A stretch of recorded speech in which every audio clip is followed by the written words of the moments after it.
নমস্কার বন্ধুরা, Holmes kitchen শুভেন্দুর চ্যানেলে সবাইকে স্বাগত। আজকে তোমাদেরকে দারুণ একটি আলুর দমের রেসিপি বানিয়ে দেখাবো। আলুর দমের রেসিপি কিভাবে বানাতে থাকি আপনারা শেষ পর্যন্ত দেখতে থাকুন। প্রথমে কড়াইতে পরিমাণ মতো সর্ষের তেল দিয়ে দেব।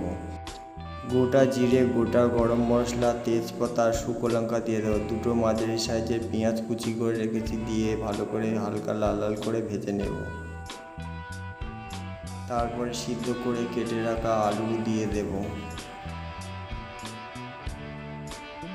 আলুটা একটু ভাজা ভাজা করে নেব।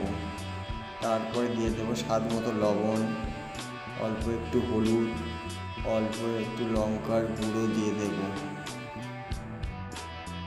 স্বাদের জন্য 1 চামচ মতো চিনি দিয়ে ভালো করে আলুটা কষিয়ে নেব মশলার সঙ্গে। আদা, রসুন, কাঁচা লঙ্কা আর গোটা জিরে একসঙ্গে বেটে রেখেছি দিয়ে দেব। ভালো করে আলুর সঙ্গে মশলাটা কষিয়ে নেব যাতে কাঁচা গন্ধ না থাকে। অল্প একটু জল দিয়ে দেব, দিয়ে ভালো করে একটু কষিয়ে নেব।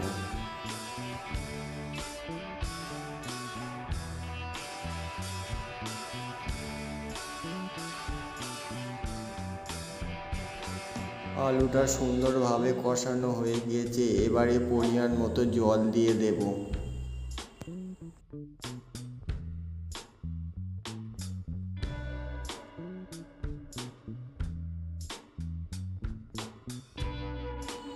দশ মিনিট ধরে আলুর দমটি হতে দেব।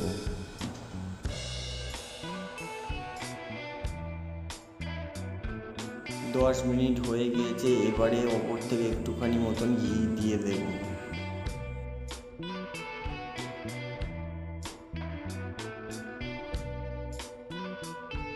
তারপরে 1 চামচ মতন গরম মশলার গুঁড়ো ছড়িয়ে দেব। একটুখানি মতো ধনে পাতা দিয়ে একটু নেড়ে চেড়ে মিক্স করে দেব।